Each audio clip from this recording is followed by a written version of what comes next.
Welcome to the Cincy Postcast, powered by Gold Star, Cincinnati's favorite match day meal. I'm Kevin Wallace, and before we get into today's episode, I got to tell you about our friends over at Streetside Brewery, makers of some of the best beer in Cincinnati. Look, right now on their tap list, go check them out. They have a bunch of their Imperial Stouts, Demogorgon varieties out there. You need a raspberry tort Demogorgon. You need a peanut butter cookies and cream Demogorgon. Or, there's all sorts of other ones out there as well. What do we got there? Double pumpkin pie cheesecake Demogorgon. Look, if you love dark beers, if you like your stouts, Imperial and imported from Russia, look, this is the place to be. They have lots of other ones as well. They've got sours out there. They've got nice British milds. They've got New England IPAs and pale ales, including one from Cincy Shirts, by the way. Go check them out. And hey, while you're there, drop the postcast name when you're checking out, and they will knock $1 off of your beer. I promise you, it's a good time. It's a cool environment over in the east side in Columbia, Tusculum. Give them a shot. Tell them we sent you. Save a couple of bucks on your tab.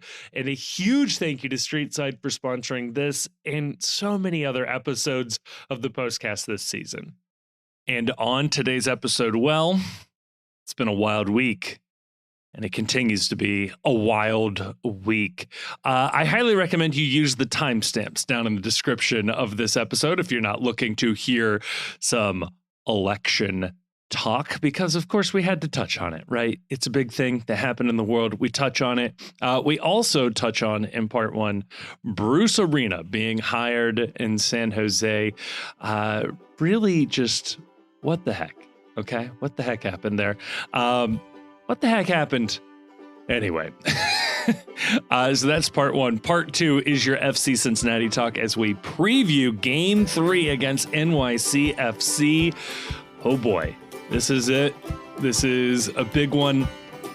And we dive into what we think is going to happen here. This is a very subdued episode of the postcast. I hope you enjoy it.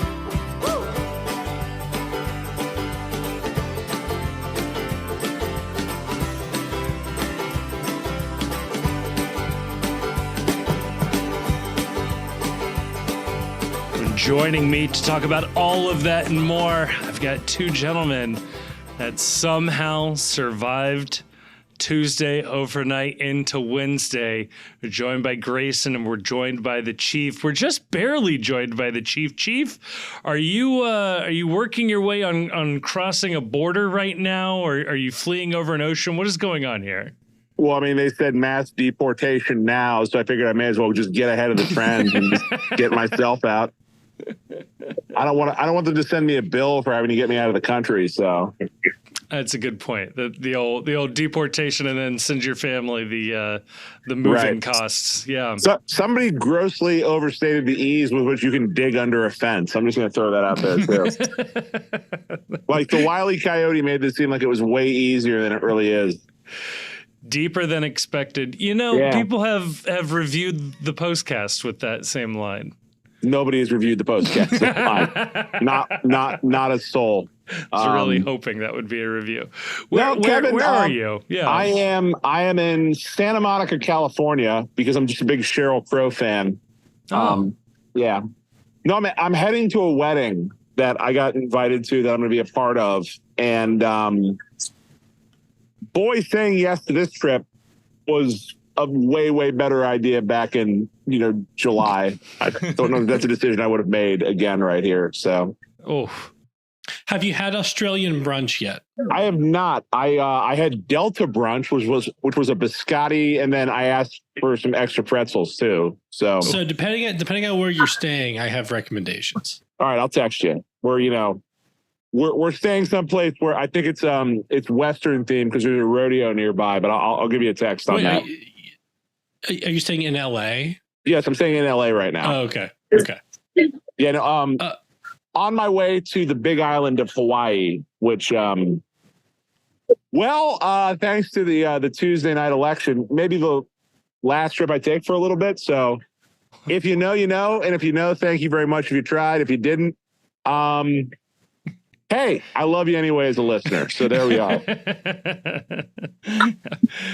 Maybe a congratulations is in order there. Yeah, I don't know, Chief. How better vibes? How you were feeling Tuesday night, or how we're feeling about this NYCFC game? Oh my God! Compared to Tuesday night, I think that the FC is going to win 99-0. Like Bakari Sellers said, it's going to be a big win. Yeah, she has FCC +3, which means you should hammer the fuck out of NYCFC on that one. Apparently, bet the over heavily. Yeah, I don't know, man. Like, I'm gonna be real with it. I really need FCC to win this game. Like, I really, really need the FC to win this game. Like, if anyone associated with the FC is listening to this right now, I need it to be communicated to the team. Much like Apollo 13, failure is not an option right here for the FC. Like, I need this. Grayson, do you need this? Yeah, like we need to get a bunch of guys together in a room, give them a little model of the goal and a little model of a soccer ball, and say, we need to make this fit into this. What do you got?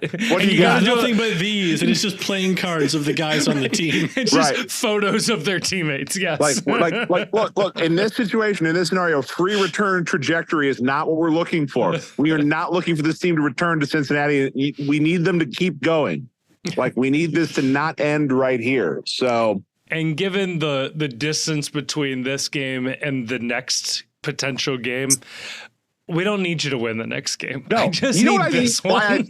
I need this because I need to believe for another week. I need something else to like think about. Like, if we're playing the Red Bull, like Red Bull New York, that's something for me to hate. That's something tangible. That's something that like I can hate and we can overcome. Yeah, together. Here's some hope for you, Chief. Okay. If they could teach a washing machine to play soccer, Lucho could nutmeg it. Yeah. I love that so much. Because if they lose this weekend, where do we go from here? As a nation, as a region? I think we got to get the subway. Yeah, we have to get the subway. You know what? We got to get Sundance. We got to get the subway. Yeah, we got to get the NWSL. The thing is take care of the people around you, right? Yeah, support your community. Yeah, and the best way to take care of people around you is by giving them a subway to ride on, movies to go see, and an NWSL team to support. That's right. Yeah. Okay, so this is pumping me up right here. Like, everything else may be going to hell, like personally and nationally, but locally, we can make a difference. We can do something as a community. We have power, right? Like, we're sponsored. Chief, I want to pitch something to you. Yes. The Cincinnati Subway Party, and what it is a political party that only cares about, say, the 275 loop ish, and it's just dedicated to just doing cool shit in Cincy. Subway, yes. Train to the airport, yes. Sundance Film Festival, yes. You know, redevelopment of the banks, or, you know, more skyscrapers full of housing units, yes. Whatever it is, we just want more cool shit in Cincy. That's the party's platform, and it's happy to you know, work out creative solutions to get it done. But the objective is cool shit for Cincinnati. I'm ready to run through a brick wall. Like, yippee, I'm happy about all this stuff in Cincinnati. Yes. Yeah. But I feel like the Subway Party is like, look, we were promised something before. We never got it. We're here to fulfill the old promise. That's the Subway Party. If you say it's a Subway Party, someone's going to expect like one of those really obnoxiously long sandwiches. Maybe that's the calling card of our public events. Oh, okay. Okay. We're going to talk like a BMT here, like a big meat trio. Like, okay, maybe we have some legs to stand on here. And pretty cheap. Nobody's expecting a lot from the Subway Parties events. No, although Subway is rather expensive now. Like many people noting that like the $5 foot dong is a foreign concept. Yes. The $5 foot dong. Foot dong. Sorry, it's been a long night. Also, dude, man, I'm with you. It's been a long night. It's 6:47 here. So that's daylight savings. Have you had the mimosa flight on Santa Monica Pier yet? No, we went down to Santa Monica Pier, but then we immediately it was very touristy, so we got the hell out as quickly as possible. Yeah, but they use real juice. Oh, in the mimosa flight. You got to go back, Chief. Fuck. All right. Wait, well, no. Actually, that might be it's Malibu Pier. Oh, well, that helps me not. Sorry, my bad. That also makes more sense. It's probably like 4 hours away, but 5 miles. So, I miss you guys. I'm thinking about you guys. Everyone out there. Yeah, you know what? Fuck the world and fuck Columbus. So, Chief, before you go, I know you just gave us a fuck Columbus, but I need a prediction. And to fuck the world. Yeah, and to fuck the world. Which, hey, you know what? Print the shirts. Right. Universe, you're on notice. Prediction, pain. No. FC2, NYCFC nil. Okay.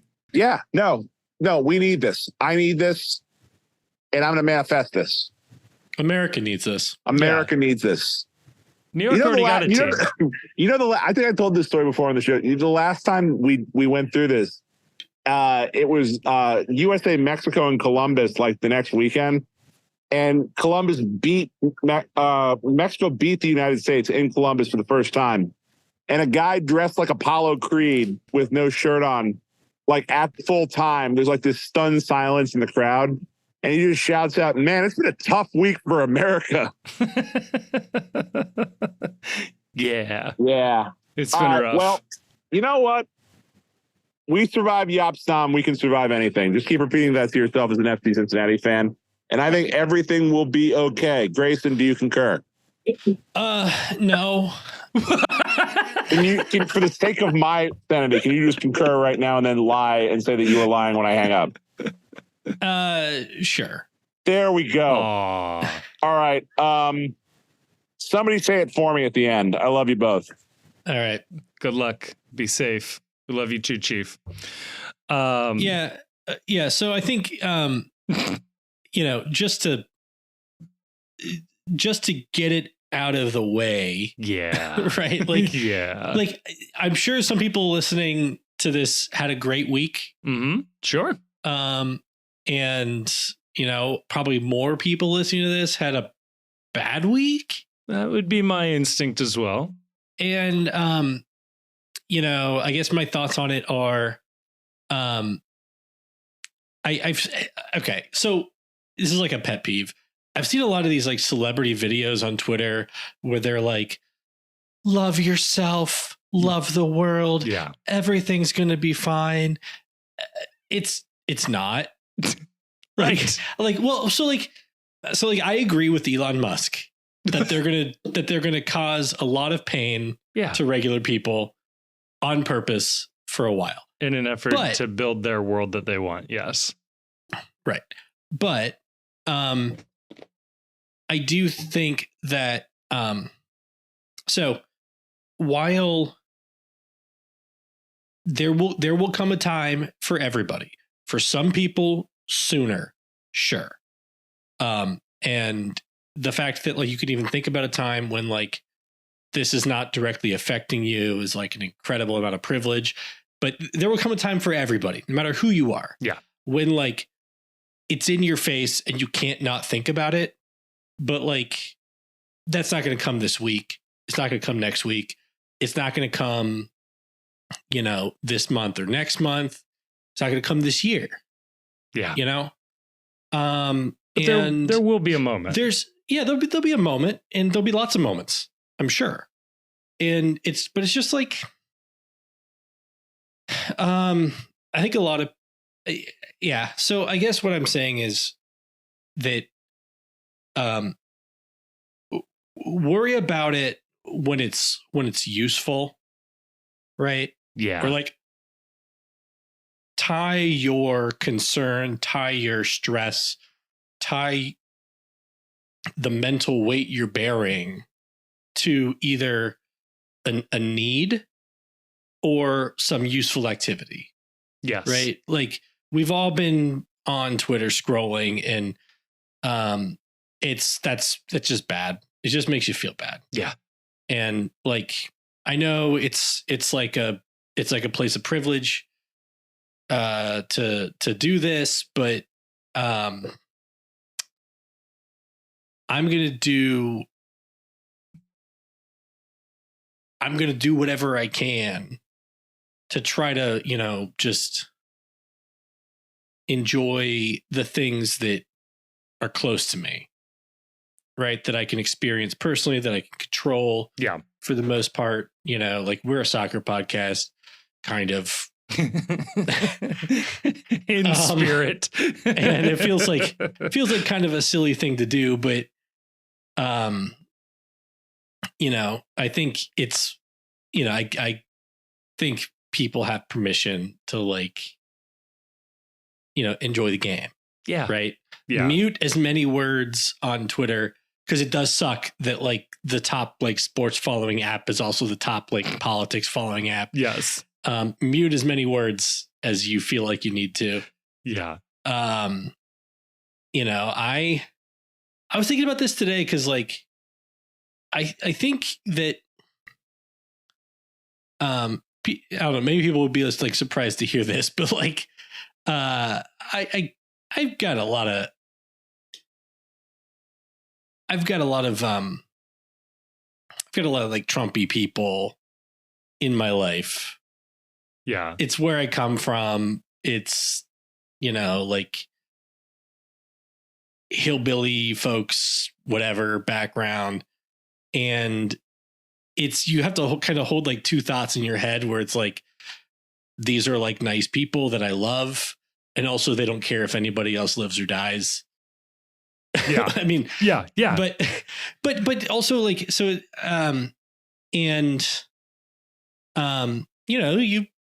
it's also like your fellow person, Yeah.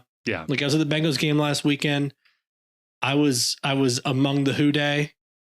The Who Day had a great week. Yes. But like, there's points of, there's points of convergence, and, I can get along with the Who Day. I can get along with anybody. Yeah.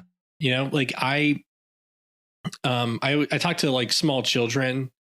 I have like a philosophy with like small children that I speak to them in like complete sentences. Yes. Like they understand what I'm saying. Like we talk like we're human beings. I talk to a lot of people in my life like they're fucking babies. just like woohoo, jets overhead, yeah, woo. Look at that big flag. Woo, we're on a big ass boat. We're going fishing. I don't know. It's just you got to be able to deal with everybody, you know. And I don't know. This is not like coherent. I haven't written like an essay about it or anything. No, none of it's coherent. That's the joy and that's the fear of it. I just think about it when I think about like being like, you people live in a bubble. I'm like, nah, man. No, I do not live in a bubble. Like, I live in the opposite of a bubble. Yeah. I get to see everything. Yeah. Most of my coworkers pretty jazzed this week. A lot of my family pretty jazzed this week. Already got some like weird half hating, half gloating text messages sent from family members. So yeah.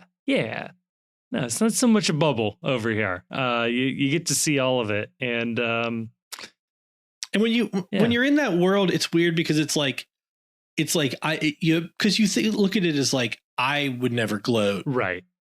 I didn't gloat. Right. Any other election. I want the best for people, and other people just don't. They just want to gloat and hurt people. I mean, but if the one of the reasons why you are voting for a particular candidate is so that other people are having a bad time, this is an awesome moment for you. Well, it's like our boy JD went from saying in 2016, like, he doesn't like him because he makes people he cares about feel scared. Yeah. Right. To like recently saying, I think our people hate the right people. Right. Right. That's like a total 180. Right. And that's just like a nuts philosophy. And, you know, I mean, everybody's got a take. We got takes. Yeah. None of it's worth anything. No. You're like, oh, the economy, whatever. We live in the safest, richest time in human history. Right. Nobody has any. I mean, honestly, the problem is like people are probably too insulated from politics. So it becomes like, oh, this is just like sports to me. Yeah. A weird spectator sport, a team sport. Right. And I'm just rooting for my team and rooting for the other team to lose. Yeah. Because there is no stakes. But I did find a couple of I did come up with a few positives. Ooh, okay. Talk to me. One is we don't have to worry about the PSRA anymore. Just scrap the whole National Labor Relations Board. Right. If there's not going to be unions, not going to be a ref union. Yeah. So that's helpful. The World Cup in 26. Oh, carte blanche. Gonna be a grand old time. Yeah. Gonna be a grand old time. What do you need, FIFA? Infantino, if folks don't know, Infantino and Trump are boys. Like, they are tight. Yeah, I'm sure there's others. Those were the two silver linings. Here's another one. MLS billionaire owners, suddenly a little more cash on hand. Maybe that salary cap goes up. So there you go. Maybe the quality of player goes a little higher. In I bought Bitcoin last week. Oh, good. That's gone up. Oh, that's always a good sign. Yeah, man. Anyway, apologies to our sponsors. Yeah.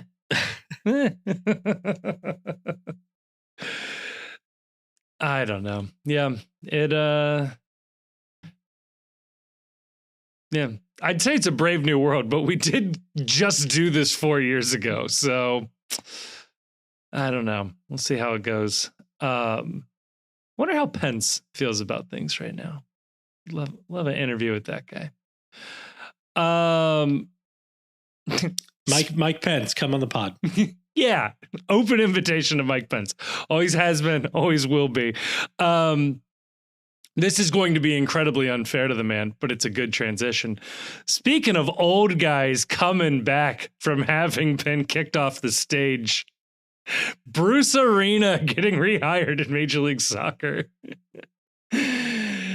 He pops back up. He pops back up in San Jose, of all places, is where you will now find Bruce Arena plying his trade. I love that soccer does appear to be the only place in the world where you can use the word ply. That's always good, other than, I guess, referring to toilet paper quality. Plywood. Plywood, true. Okay. Tom Bogert, I guess, quoting Jeffrey Carlisle, to be clear. We don't quote Jeffrey Carlisle on this podcast because we are holding a grudge against him for his Jeff Birding article. Yes, because we're birding boys, and so we don't acknowledge the existence of Jeffrey Carlisle. So Tom Bogert tweeted, I believe I had a hit on that article too, by the way. You did, and it was good. I don't know if that one made it around ESPN. We are the foremost media critics in and some people say we don't do enough. Some people getting blackballed for appearing on the wrong podcast, tell you that much. That's a joke. Go listen to Flying Lion's interview with Carter Chapley. Tom Bogert's Arena quote on why he was dismissed from New England. Arena saying, quote, "It was just staff joking around with each other in private. I accept any of the criticism. And I am moving forward." I mean, when did he give the quote? Because I feel like if he gave the quote today, he could have just said locker room talk. I'm going to go ahead and say it's backroom talk, but it is dated for November 6th at 8:10 p.m. So 2 hours ago as of recording. Okay, so my thing on Bruce is, and I think Bruce has been consistent. Yeah. Okay. It's that either what he said was like really, really bad. And if it was so bad that he needed to like lose his job. Yeah. Be fired. Then like fans deserve to know what it was. New England fans at a need minimum to be able to evaluate like oh man, what you did was so bad. Like it was worth tanking New England's season. It was worth blackballing the greatest American coach of all time. Yeah. For a period of time, and say like, you have to be rehabilitated and like give a chance for like fans to evaluate it. Yeah. Like DC like and San Charlotte. Jose fans to be like, is he rehabilitated? Or did we get, I don't, this is disrespectful, but did we get damaged goods? Right. Or potentially, we had no concept of what it was. This is, I believe, the first time publicly we're hearing that it was words amongst colleagues. We were left to speculate the worst. Time, place, manner, personnel, level, like who was around. No information about any of that. But so you would have every reason to think, oh, is he, is this person likely to victimize somebody else at this place? You have no concept of what it was. Right. So, yeah. It doesn't sound like he victimized anybody. No. Based on this. He, as the head coach, would have hired every single one of them. And granted, we know workplaces are weird, but they're probably all his friends. Like, that's kind of how this sport works. The person who was like named as the supposed like whistleblower on the whole thing is somebody who'd worked with him for like 25 years. Right. Back at the University of Virginia. That goes back a long way. Who was referred to by Jeff Cameron in an interview that has been deleted off of YouTube as Bruce's mini-me. His right-hand man. Like, and it's like, was it nothing? Or was it something? Right. I'm annoyed, and my feeling on it for the entire time has been until like MLS is willing to put out more details on what it is, or one of the many, many, many reporters who are happy to report how shitty Jeff Burning is, right, or how close everybody got to signing good players, is willing to put out what was said. I'm going to assume that Bruce got railroaded, and he should have just either stayed the coach in New England or been allowed to coach wherever he wanted right away. I mean, you knew it wasn't that bad because they are letting him take this job. Like, it's that simple. Right. Like, and I feel for DC and Charlotte fans. I guess they feel okay about it now. Maybe Charlotte probably feels okay. DC less so. Yeah, but he was rumored to be in for those jobs, and the league either stepped in or had not reinstated him, or reinstated him, but then unreinstated him. I guess unstated him. Right. and I've seen journalists talk about like, well, has Bruce, engaged in like has he exhibited contrition and Right. the ability to change? Like, change from what? We don't know. We don't know. It's possible for adults to have different perspectives on the same, joke, let's say, and reasonable people could reasonably say this is over the line, this is not over the line. So let us decide how sorry he should be feeling and how much he should be flogging himself in the media. I'll say in the handful of interviews he has given, he has always said that he accepts the punishment and accepts the consequences. And if I'm reading between the lines, would love to tell everybody what happened, but there does seem to be some sort of penalty or threat of a penalty hanging over his head to not say what it was. So yeah, maybe he got a payout and he forfeits it. Yeah. If he says what it was. Yeah. But I'll tell you, okay. I am not easily offended. So if anybody wants to just tell me what it is, I will make an independent evaluation and I won't say what it was. But we can give a thumbs up, thumbs down. But I'll say whether it was worth this whole rigmarole or not. And I'll tell you, given where we are, it's very unlikely it was worth any kind of consequence. That his the easiest reading of this story is it's the assistant coaches didn't get their contracts renewed, but Bruce did. Yep. And I can totally see feeling miffed that like the person who you've hitched your wagon to for decades has job security and you don't. Right. But that doesn't make it not like a vindictive personal thing. And this world, this little soccer coaching world, way too small to be burning a bridge that big, that publicly. Like, you got to have something a little more bulletproof. It's just not a good look. I don't know. Well, more power to him. I mean, it is funny. Bogert was going back and forth with some people saying, oh, Arena's past it. He's just there to collect a check. I mean, literally the last 2 seasons he was out there, they set the all-time points record. That record that Miami broke was Bruce Arena's from 2021. And he won Coach of the Year in 2021. And they were genuinely pushing FC Cincinnati in the Supporter Shield race right up until he was fired. And look at that roster. It was not a great roster, and they were still doing that. Look, and people may disagree based on how we've talked about this, but like cards on the table. I've never been like a particularly Bruce guy. Yeah. I still think that if they had kept Jurgen through that qualifying window, they would have qualified for the World Cup. I'm not saying they would have done particularly well at that World Cup, but I think they would have qualified. At a minimum, could have matched the results.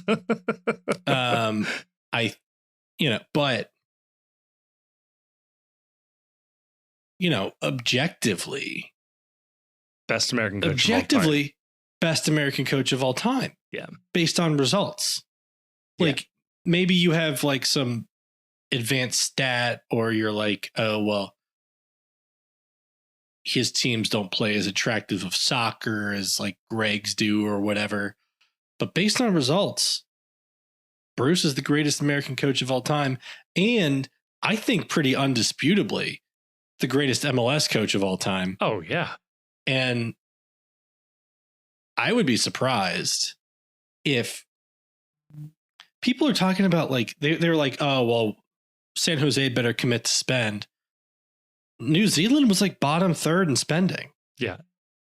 Like just get him a DP and he'll find like Matt Polster guys to do a job. Like Alan Gordon will come out of retirement. Like it's not a problem. He'll find him. That was always the thing. He was like, maybe that was the criticism, is that he was too reliant on older guys that he trusted. But like, that's the hallmark of like these he knows teams. he knows like what skill set he needs in that position. Yes. And he'll find some guy on like $300,000 a year who can do that one thing really well. Yep. And has never been afraid to bring along young talent, has never been afraid to go out and find a good DP. I mean, he built 2 dynasties in this league at DC United and LA Galaxy. He made the, you know, Hollywood flashing lights LA Galaxy what they are. Like, if San Jose wants to go out and get a bunch of international stars out of nowhere, like, Bruce can handle that. He's done that before. He's like, that's the other thing is he's not impressed with like anybody. Right. Like he's a bit of a curmudgeon for sure. Right. But like nobody's gonna like go in the locker room and like be bigger than No. Bruce. So he's like, I coached Beckham. Yeah. And like he let Beckham, you know, like slide on practices and shit. But like, you know. I bet you Ancelotti does that as well at Real Madrid.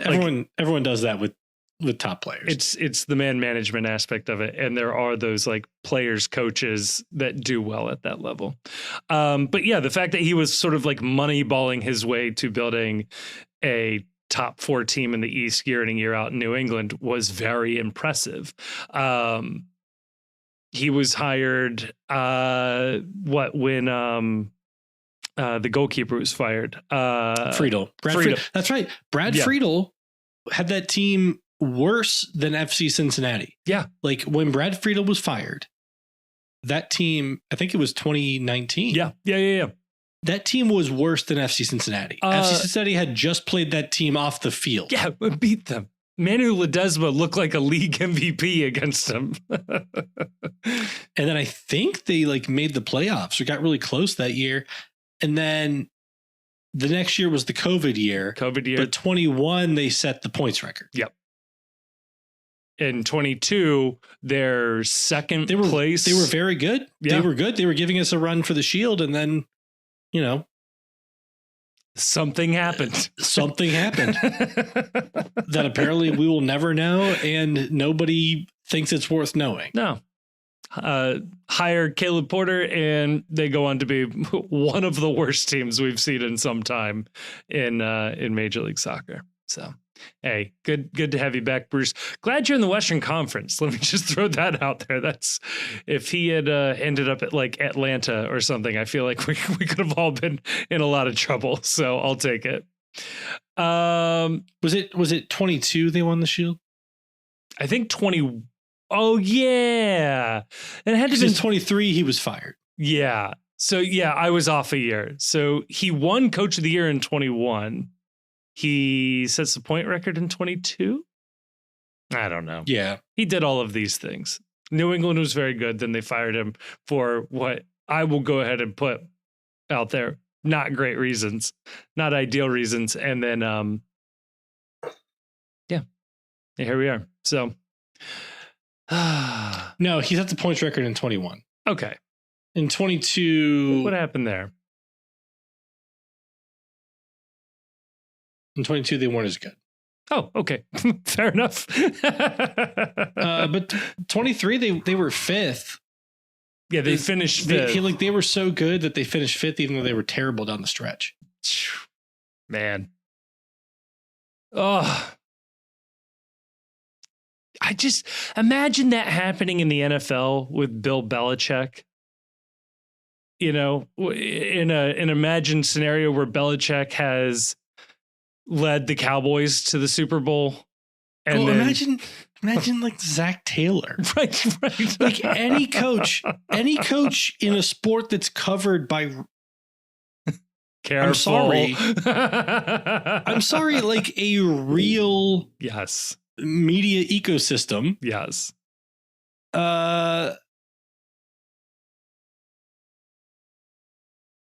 It comes out. Of course. Like the John Gruden stuff came out.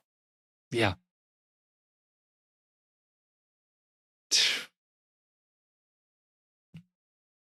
The NBA and the NFL have done this with owners and gotten owners fired and teams sold off. Anyway, yeah. If you know what happened, let us know. Just tell me. Yeah, just tell Grayson. Tell me. I probably if I don't follow you, I probably won't see the DM. But I encourage you nevertheless. Yeah. To try. Yeah, let's do it. Grayson, should we just go ahead and preview this weekend's match and call it a pod? Please. Yeah, let's do it. Let's get on over to part 2. And before we get to that next part of the episode, I got to tell you about our other friends over at Cincy Shirts. Look, they've been with us from the beginning. They've been some of the earliest supporters of FC Cincinnati, and it is everybody's favorite spot to get Cincinnati apparel. Look, we're cheering on the FC through the playoffs, making the cup run.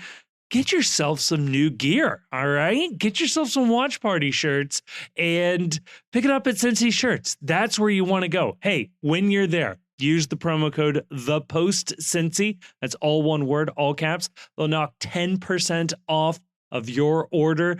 You can use this in store, by the way. They've got 3 locations. You can find them over in Northern Kentucky, Loveland, and in Oakley Hyde Park. It's a really, really nice experience going in the store because you can make some slight modifications. You can ask for something a little bit different. For example, hey, by the way, we sell merch over at Cincy Shirts. You can use the link down in the description of this episode, or you can search The Post Cincy on their website. And we've got a bunch of shirts. One of those shirts is one that kind of looks like a jersey. All right. Kind of looks like a kit. If you go in store, you can get it printed on the back of the shirt. How about that? They also have youth sizes available. And I know that because I have outfitted my kids in Opie shirts. Okay. So don't let that be a hindrance to you. Cincy Shirts, it's awesome. Use the promo code ThePostCincy, all one word, all caps, 10% off. By the way, the code works on the Post's merch. How about that? You can double up. So head on over to Cincy Shirts, either in person or online. Link in the description. Pick up some new gear for the playoff run. They also have tons of Reds, Bengals, and basically every Cincinnati neighborhood represented in there.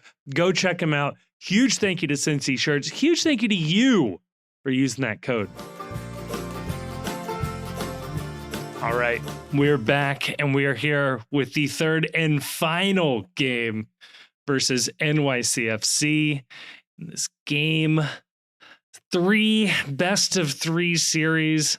Just as a recap, as if you needed one.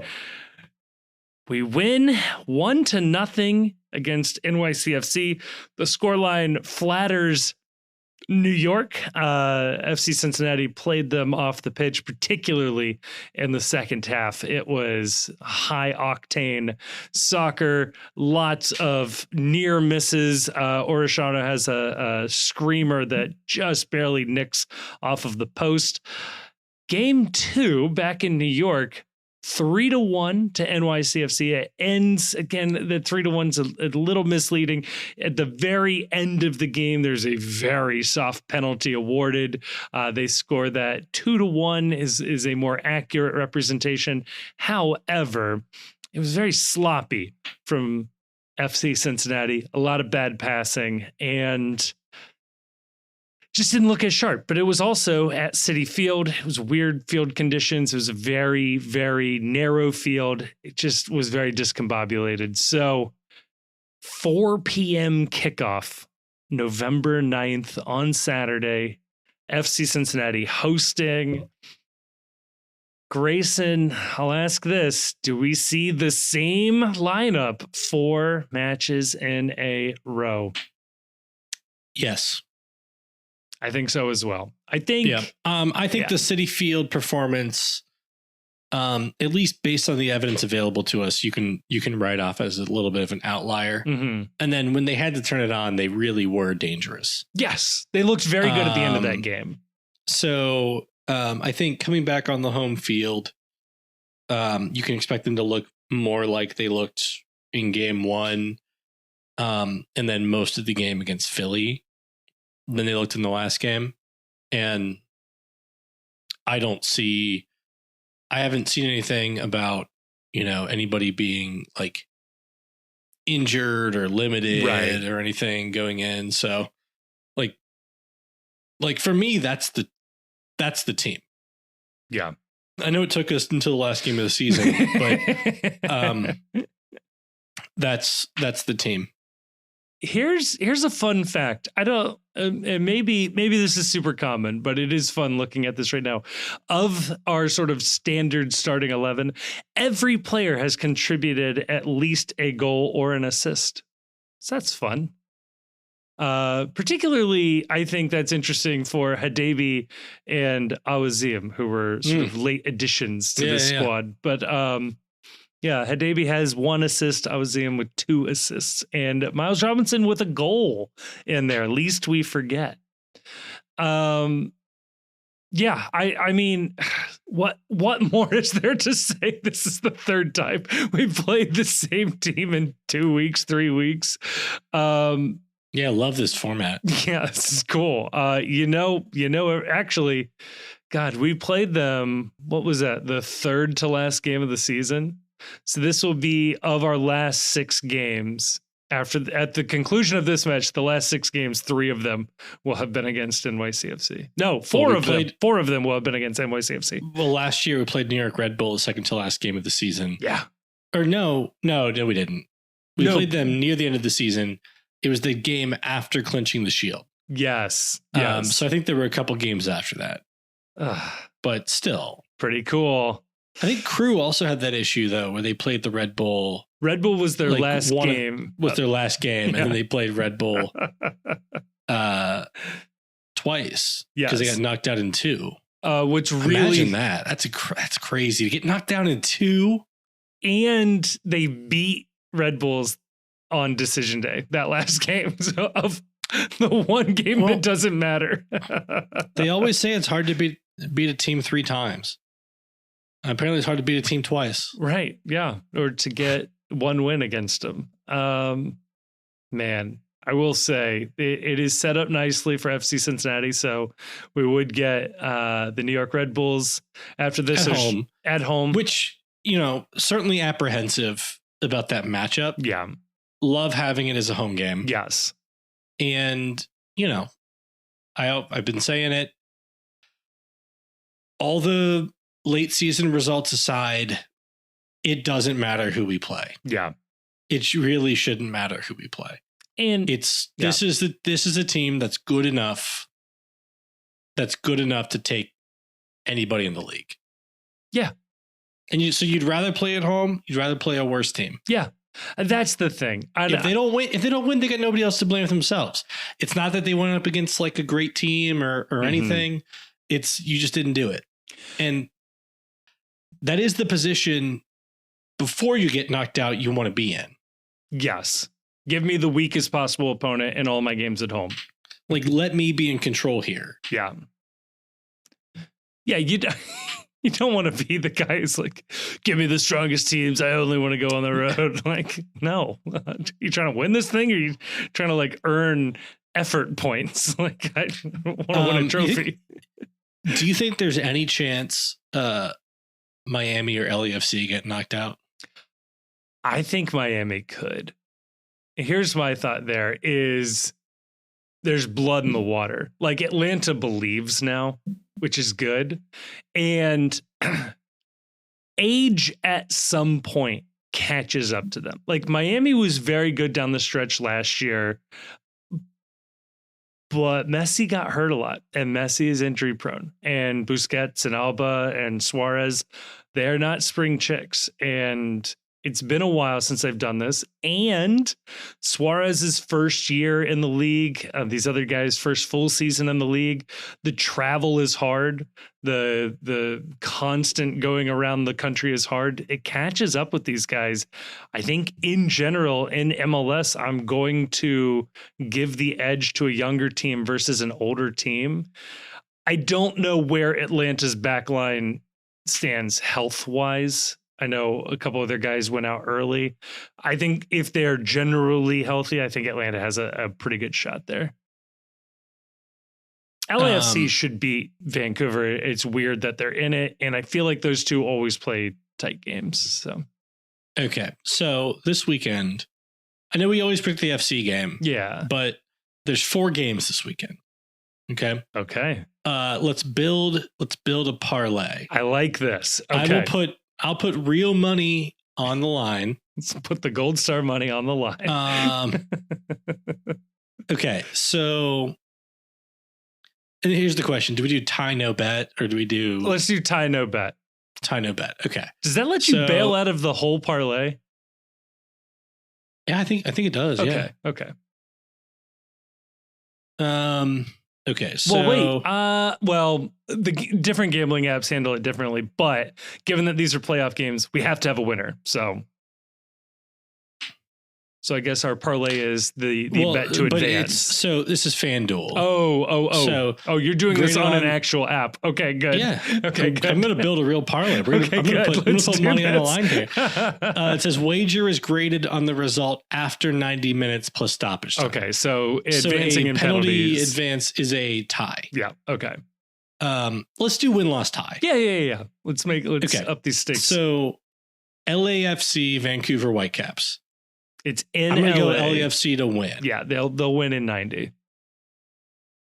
FC Cincinnati New York City FC. We win in 90. Okay. And I guess I should read the odds maybe. No, we're just gonna do it. So FC Cincinnati win in 90 money line. I like it. Orlando City SC Charlotte FC. Oh, what do we think? That's got tie written all over it. It's in Orlando. I do think it's got a tie written on it. Those are some good goalkeepers, some not so hot teams generally, and like kind of like feisty teams. Yeah. Like teams that are going to be a little bit chippy. I mean, it could be 1-1 or 2-2. Don't get me wrong, but I think it could it's also be 0-0. Yes. All right. So and then Inter Miami Atlanta. I mean, if we want to make money, you put Atlanta, but I feel like you have to say Miami wins. So Miami to win. Okay. So I will just do $1. $1. What will that net? $1. It's plus 12.54. Okay. So $1 will win $12.55. Roughly the cost of one Gold Star chili burger or 2 beers of your choice at Streetside. A Gold Star chili burger plus tip. Oh, yeah. Chili burger is $9.99. Oh, shit. Like you forget, but some places still $9.99. That's a reasonable lunch, folks. Like Gold Star is inflation proof. All right. I placed the bet. Oh boy. This is real. I'm sure it's Kevin. It is. I am looking at it. I can verify I put my own US dollar, which will be worth nothing in about 2 months. You got to win all these bets. You got to keep up with inflation. Yeah. So again, for people who are following along, the 4-leg parlay that we placed is LAFC to win, FC Cincinnati to win, Orlando City Charlotte FC draw, which means go to penalties. Yep. And Inter Miami to win. Yeah, that sounds right. Now, outside of the parlay, who do you think wins the penalty shootout between Charlotte and Orlando? I think Orlando takes it. Ooh. All right. I think I'm going higher seeds to advance every game. That makes sense. That is how it should go, and that's how it's gone in the past. I really can't imagine LAFC or Miami losing this weekend. As much as either would just delight me to no end. Would be extremely helpful. That would leave Could you imagine LAFC, Miami, and Columbus all losing in the first round, and then we advance, and then it's just like us in Galaxy of like the good obvious teams. Favorites left. Yeah. And only Galaxy would have hosting rights over us, by the way. And RSL, by the way, was right behind us. RSL was out. RSL was another favorite. They're out. Yep. They were right behind us in the Supporter Shield standing, and they are out. Seattle Sounders, are they Seattle still is somebody in it? you could... Okay. The Seattle Sounders are still in it, and you could I would say Seattle was probably in that. I would have said Seattle and RSL are in that group just behind the yes 5 favorites. Now, the other thing, too, is New York Red Bulls early in the season were cruising. I believe they were even top of the Supporter Shield standing for a couple of weeks there, back when Emil Forsberg was good and healthy, and they beat Inter Miami 4-2, early in the year. Messi didn't play. Well, he's locked in because he does not have childcare responsibilities. He ditched his family. He went full Tom Brady in Tampa. I wouldn't be surprised if so, except for the fact that it's Red Bull, right? If that exact team was Seattle, I would not be surprised if they won. Yeah. MLS Cup. Yeah. A game-winning DP in Forsberg. They've got some really good players on that team, as much as it pains me to say that out loud. And they play a good tactical style that everybody's bought in for. Yeah. Super annoying to play against. They have their own stadium, which is helpful. I still think that I still think we're better off. And I could eat these words, but I still think we're better off with Columbus out. Yeah. It's just the fact that, you get in the playoffs, you have to play at least one good team if you want to win MLS Cup. I'm sorry. I mean, if Atlanta and Orlando advance and we beat Red Bulls, we may not have to play a good team. Right. But last year we had to play Red Bulls, Philly, Columbus, and then would have played LAFC. Yeah. Yeah. Right. Some pretty good teams. Maybe you play a bad team in the first round, but after that, your expectation has to be you're playing a good team. Yeah. And Galaxy, by the way, look absolutely unstoppable. Yes. Yeah. We probably have not mentioned LA Galaxy enough. We probably have mentioned them one time on this podcast the entire season. They've had a weird season. They got started a little slow, but once they got going, Gabriel Peck and Ricky Puig are just fucking lighting it up.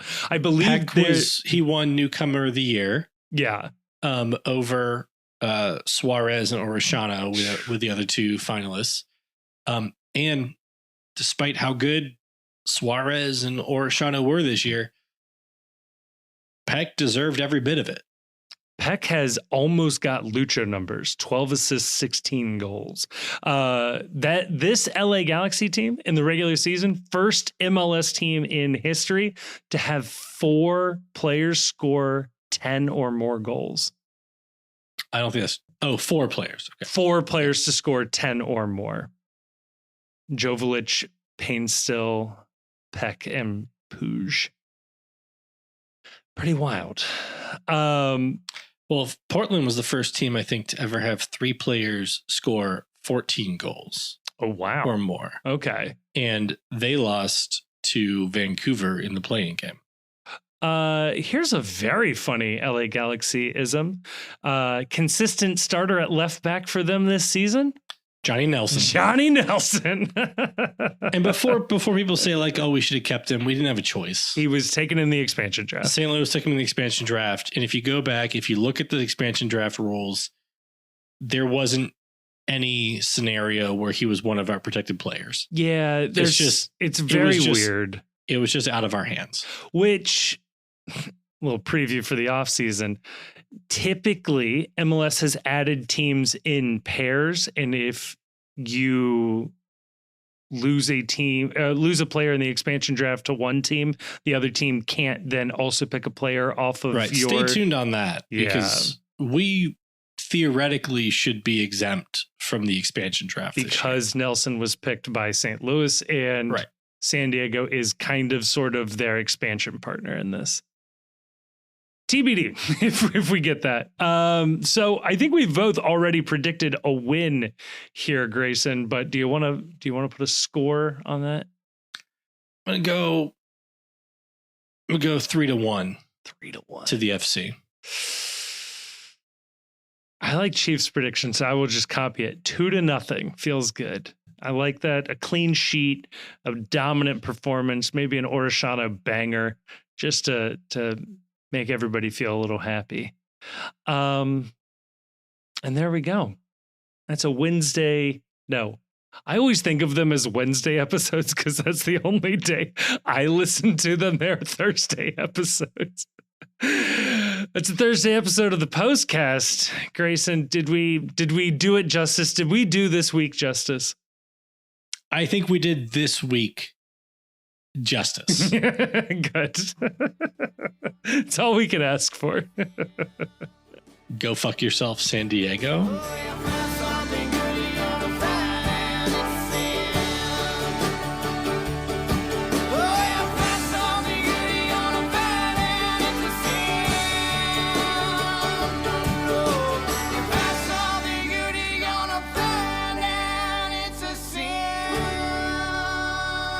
Thank you so much for listening to this episode of the Cincy Postcast. It is a production of The Post Cincy. You can check us out at thepostcincy.com or just click a link in the description to check out some of our written work. It also has links to our social media accounts across all sorts of different platforms, including YouTube, where we are trying to do more and more video content. Please, dare I say it, like and subscribe and leave a comment.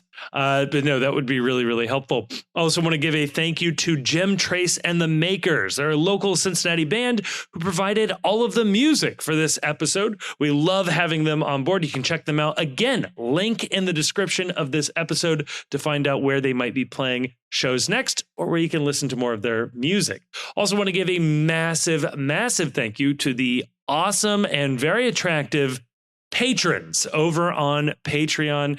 It is a voluntary subscription that people take out with no real promise of anything extra that keep this show afloat. And we are so, so thankful to those of you that have decided to take that commitment.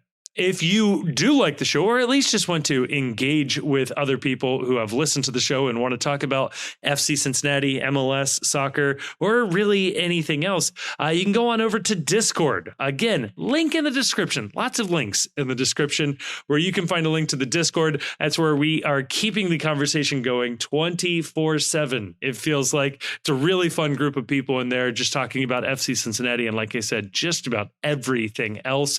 And finally, I'll say it. If you liked this episode, and given the fact that you've made it all the way to the end, I have to assume you either like it or for some reason cannot reach the stop button. Please share this episode with a friend or family member or someone who likes FC Cincinnati. The best way for us to grow is from a personal recommendation from somebody who likes it. And if that's you, please tell other people. And if you don't have any friends, feel free to give us a review on whatever your podcast platform of choice is. We'll take anything we can get. But again, a huge, huge thank you to everybody for listening to the show. I am blown away that anybody listens to this. So again, I well and truly mean this. Thank you so much for listening.